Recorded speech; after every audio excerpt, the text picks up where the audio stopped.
coming to you from A Comic Shop Speakeasy in Orlando, Florida. It's Nerdy Show Live!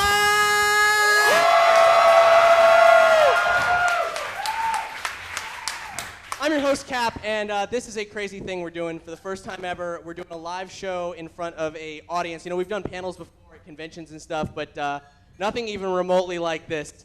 Nerdy Show Live is hopefully like nothing you've ever seen before. It's a little bit of a panel show, a little bit of a talk show, and a little bit of a game show. We're going to be having some fun with the audience, and we're going to be doing some cool stuff, including nerd rapper Shammers is here. He's going to drop some beats straight out of Kanto. We got Focus Burlesque here. They're going to take some clothes off and maybe some of your clothes off. And we're going to be traveling to some dark places on the internet, and a couple people might get slimed. Just a couple of people may in fact get slimed. So what's Nerdy Show? I'm glad you asked. Nerdy Show, well, it's a podcast and a podcast network. Basically, comics, video games, science, technology, geeky. We've covered big blanket statement. The entire multiverse of nerddom is our playground. And so we're going to bring a little bit of that to you tonight, here in this room, and also on the interwebs where you are probably. And so, like I said, I'm Cap. With me on the couch, you got Aaron. Hi. Owner of A Comic Shop, my co-host on Nerdy Show Comic Show, and he does his own videos. A Comic Show, you may have seen it on Bleeding Cool. I like people who like me. He loves the attention. Over here we got Brandon, our video game correspondent. He's an amateur ornithologist, and he likes long poops on the beach. When no one sees me doing it, yes. Yeah, secret poops on the beach. And over here we got Hex, our music director, and the founder of Nerdapalooza, the world's largest nerd music festival. Woo!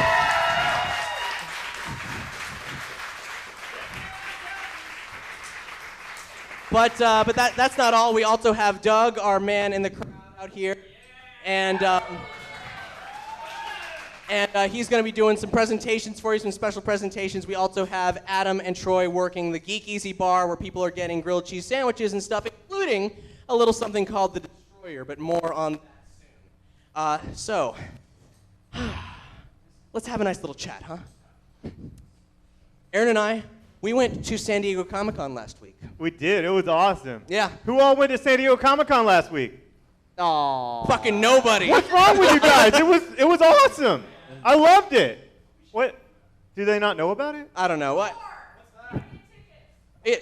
Certainly a lot of people went out, and Aaron and I, we have a different experience from most people because we get involved in certain behind-the-scenes shenanigans and all that, and some weird surprises happen. Like we didn't even know that Superman Batman announcement had happened because we were in the con zone. We were on the floor. Yeah, we're in the con bubble. Yeah. Yeah. So how do you feel about the Superman Batman thing, Aaron? Well, I mean, that's what DC has to do because they fucked up for so many years that they have to do something. They can't just come out with like Justice League. They have. It would be stupid if they did. I mean, and I also thought it was a good decision. How about you guys? I mean, like, do you think Superman Batman's okay? I didn't like Man of Steel. I didn't like it at all. I hated it was Man fun. of Steel, and I honestly think that the Man Bat, Super Bat, whatever, Yes. is a dumb idea. Okay. Why is And that? I think it's a dumb idea because I'm sick of seeing Superman. I'm sick of seeing Batman. I want to see Aquaman. I want to see Flash. Well, you're going to see Flash. I want to see fucking Wonder Woman. Where's my fucking Wonder Woman? Yeah. All right. They fucked up on Wonder Woman. I had a little thought at Comic-Con actually, which is that they Joss Whedon, big deal, made the Avengers, right? They're eating their words from like firing him off that Wonder Woman project. They fired him off of Wonder Woman. They still own his script. They still own. I mean, think about it. I don't know this for sure, but doesn't it make sense that Warner Brothers would still own that script? They pay a kill fee, and they have it. Yeah? Yeah. Okay, so technically, we could still see some kind of bastard version of Joss Whedon's Wonder Woman. I don't want to see a bastard version of that, though. Yeah, I know. I'm just saying. Just a thought. Just a thought out there. I am sick of seeing Batman and Superman movies. Like, we've seen, like, 6 Batman movies. Uh-huh. And, like, I don't even know how many Superman movies at this point. Only a few that count. No, Yeah. no, all of them count. I want Aquaman. I want Aquaman really bad. see an Aquaman They movie. teased that on Entourage, and I was like, when is this coming? When is it coming? Yeah. You know what I want? I want a Blue Beetle movie. Yeah. Blue Beetle movie. Blue Beetle would be Great. great. But honestly, actually. like we can talk what we talk, but Superman Batman makes lots of money for Warner No, Brothers. it'll So make a lot putting of them money, together, but it's like Reese's peanut butter cups. I But mean, come here's on. the thing. To compete with the juggernaut that is the Avengers at this point. where it's like it's more than just one film, more than just one franchise. It is the Marvel franchise. It feels like the Avengers, and they can tie in all this other stuff. They can make a Guardians of the Galaxy. They can make an Ant-Man. I just think it's fucking ridiculous that we're getting a Guardians of the Galaxy movie before Wonder Woman. I'm excited. That's well, I mean, I'm excited. That's straight up sexism. I'm excited about Guardians of the Galaxy. Don't get me wrong. I think Warner Brothers is having that same discussion. Like, how can this be? Marvel's making Guardians of the Galaxy just to laugh at us. Like, they are Groot and a fucking raccoon with a gun. I love Rocket It's going to be on a Raccoon. big screen before Wonder Woman. Like, DC is dropping the ball big time, and their answer is more Batman and Superman? Well, that's what people want. No, it isn't! To derail, other weird stuff from Comic-Con. Oh, yeah. I mean, we saw, they had cool stuff. They had a giant Ice King head that was this prison inside. You got your I was picture in taken. prison. That was cool. I met Pendleton Ward. He was just walking around. Oh, yeah. The creator of Adventure Time. Yeah, interesting story. I didn't meet him. I wasn't there that I bought day. a French fry from him on eBay. It Can you had please elaborate on it that? had a face drawn on it, just a simple smiley face, and it was kissed by him. And there was a photo proving that it was kissed by him. And I bought it for $25. I thought, I'll bid on this. There's been a lot of bids. We'll see. It'll be, no big deal, whatever. I won't win. I did. And then I was like, I'll give it as a prize for one of our Minecraft build-a-thons. And he emails me. He's like, hey, man, I lost the French fry. But I'll send you some stuff. Let me get some stuff together. I'll send you some drawings and some dum-dums and stuff. And I'm like, okay, cool. Cool. Pendleton Ward, your show's great. Awesome. And nothing happens. We trade emails back and forth a couple times. So I meet him, and he's like, oh, hey, I'm so sorry about the French fry thing. So that was the French fry story. He gave me a handful of Adventure Time stuff, and hopefully the guy who was going to get the French fry from our Minecraft competition will message me back, dude. I got some Adventure Time pins for you. Who else did we meet? I met Travis Beacham, the writer of Pacific Rim. Oh, yeah. That was awesome. Fingers crossed. I think he's going to be on the show pretty soon. Woo! Pacific Rim. Did you guys like Pacific Rim? Fuck yeah, Pacific Rim. Goddamn right you Right, did. right.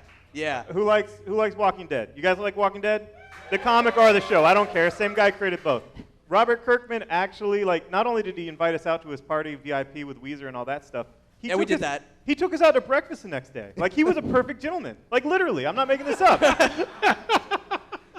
Seriously, and he had open bar with Patron. I love Patron. It was just, it was the best. Aaron had a couple drinks. We saw Weezer play all their greatest hits. Even the sweater song. They tried to rap without the sweater song, and I just They didn't yelled. try to rap. They were always going to do it for the encore. It wasn't you. No, I You was on- yelling, let's play the sweater song, and then they played it. I have it on video for evidence. Seriously, I have it on Interesting, weird Comic-Con news you may not have caught, everybody. That a couple weeks before Comic-Con happened, there was this announcement. This weird little company came out of nowhere called Lion Forge Comics. They're digital video. Not only. Lion Force like Voltron, Lion Forge. Yeah, and not Lions Gate, but Lion Forge. They'd secured rights from 80s and 90s NBC television properties to make Like comic what? books out of them. Punky Brewster, Saved by the Bell. I know you're like, I don't care. Airwolf, Knight Rider, Oh? and Miami Vice. What?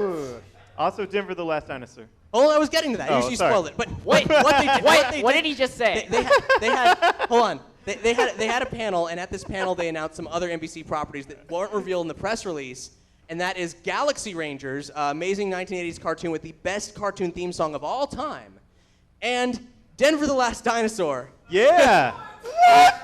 Denver the Last Dinosaur. That is my favorite. He's my friend and a whole lot more. Right, You know, it's whole implied. lot more. It's implied that a there's lot. something going on there with it. Yes, there's something going on between this dinosaur and the kids. So that's super weird. A little tidbit of San Diego news that you might not have caught wind of. Super strange, though. And so. Oh, okay. I remember why I brought up Yeah. Kirkman. He's going to be on the show. Remember, I Yes, asked him face to that's face. I true. was like, "Hey, man, do you think you might have time to maybe do a show with us?" Like, "Yeah, I'd love to." No promises, but Robert Kirkman said he's going to be on the show. No, he promised.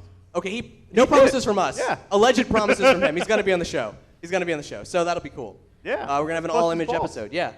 Cool. Yeah, we'll bust his balls. Okay. So, how are those destroyers coming? Let's find out. Let's cut to, we got a thumbs up from Troy. All right, guys. Let's do this thing. We've got some gentlemen here. 3 hungry gentlemen. And we got these destroyers coming on here. Hungry, Destroyer. hungry hipsters. The Destroyer is a sandwich featuring everything on the menu at the Geek. Good luck, guys. They have to eat it Holy in, I believe, 20 minutes? 30 minutes, in 30 minutes. Josh can do that in a minute. So That's easy. Doug and I are going to meet our contestants here real quick. Oh my God. What's up? Okay. I'm getting sick looking at Oh, it. and there's more. Oh, wait, there's more? There's not just the sandwich. They also get bowls of macaroni. Oh, jeez. Of course.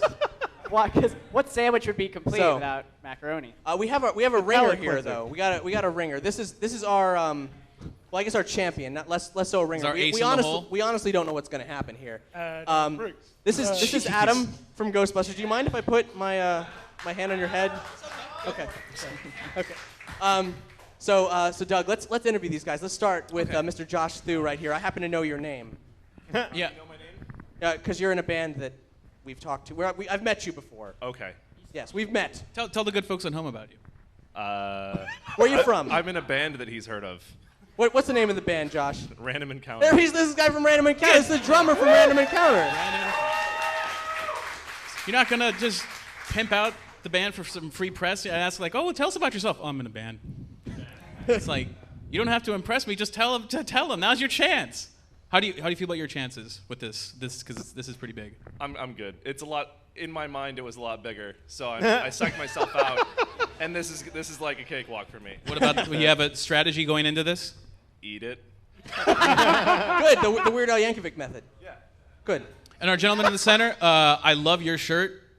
Yeah, thank you. I find that not only is it slimming, but it makes me feel like 12% more attractive. 15%. 15? You can speak for yourself. I do speak for myself. Tell the people at home a little bit about yourself. My name's Seth. I write comic books. Comic books are really fun. You want to name your comic books and you turn down the free press again? Well, I've written for DC Comics, Jonah Hex, and I'm working on a new project right now called Quick Toxic Chronicles. Awesome. Thank you for volunteering. Do you have a strategy for the sandwich and the macaroni? It involves the water, taking it apart, eating it. Okay, no, it's fair enough. It's like, That's good. That's good. and finally, Adam, tell the good folks at home about yourself. Cap already mentioned, like, I know who you are, but tell them. Yeah. This is Adam from Ghostbusters Resurrection, our Ghostbusters podcast role-playing show. The crazy one. This is the one who chases the spectral tiger and takes his clothes off at any given opportunity. So you really want to lose, right? Maybe. Okay. Yeah, Yeah, you got a winner spirit. I know you got. Yeah, I do. I mean, all my plans on Ghostbusters work. I mean, don't they, Doug? After editing. Yeah. So, I don't know. I'm just gonna eat the meat first, then the macaroni, then the bread, because bread expands in the stomach. Okay. Yeah, so that's my Okay. So yeah. A little history of the Destroyer. The Destroyer is a sandwich you have 30 minutes. 30 minutes to eat this sucker, and then you get to rename it. It has actually been, we're saying the Destroyer because it's easier to remember, but the actual current name is Smog's Desolation. Not the desolation of Smog, but Smog's Desolation. So you guys may have a chance to rename the sandwich and also win some fabulous prizes, and the loser will get undressed by Skill Focus Burlesque. So more on that later. You might want to lose now. You might want to lose. Maybe you should be thinking about what you would name it while you're eating it, as for inspiration. It's because you don't want to name it after midnight tonight when it keeps you awake and you're going to find yourself in the bathroom.